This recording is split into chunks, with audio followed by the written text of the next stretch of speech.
મિત્રો આજ સુધી કોઈ ગઢ ગિરનારને પૂરેપૂરું જાણી શક્યું નથી। કહેવાય છે કે અહીં ઘણા રહસ્યો છુપાયેલા છે।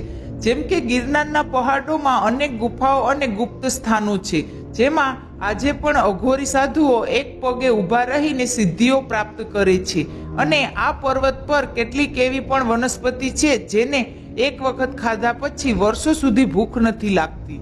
જી હા મિત્રો, આજે આ વિડીયોમાં આપણે ગિરનારમાં છુપાયેલા એવા ઘણા રહસ્યો વિશે વાત કરીશું, જે જાણીને તમે પણ હેરાન થઈ જશો।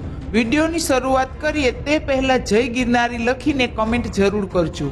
મિત્રો, કહેવાય છે કે ગરવાગઢ ગિરનારના પહાડોમાં અનેક ગુફાઓ અને ગુપ્ત સ્થાનો છે, જેના કારણે ગિરનાર ઘણા સ્થાને ખૂબ પોલો હોવાનું જણાય છે।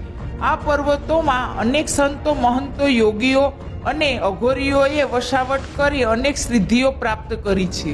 આજે પણ અનેક સાધુઓ ગિરનારની ગુફાઓમાં ધ્યાનમગ્ન થઈને સિદ્ધિ પ્રાપ્ત કરી રહ્યા હોવાનું જાણવા મળે છે, જેની ઉંમર 100, 200, 300 એમ સેંકડો વર્ષની પણ હોઈ શકે છે। ગિરનારની ગુફામાં વસતા નાગાબાવાઓ મહાશિવરાત્રિના મેળાના અવસરે અનેક ચમત્કાર દેખાડીને સૌને આશ્ચર્યચકિત કરતા હોય છે।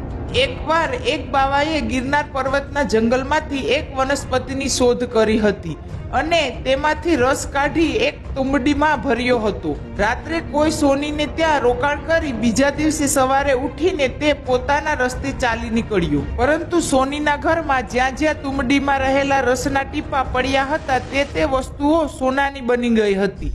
આ ઘટનાનો ખ્યાલ આવતા જ સોનીએ તાત્કાલિક તે બાવાને શોધવાનો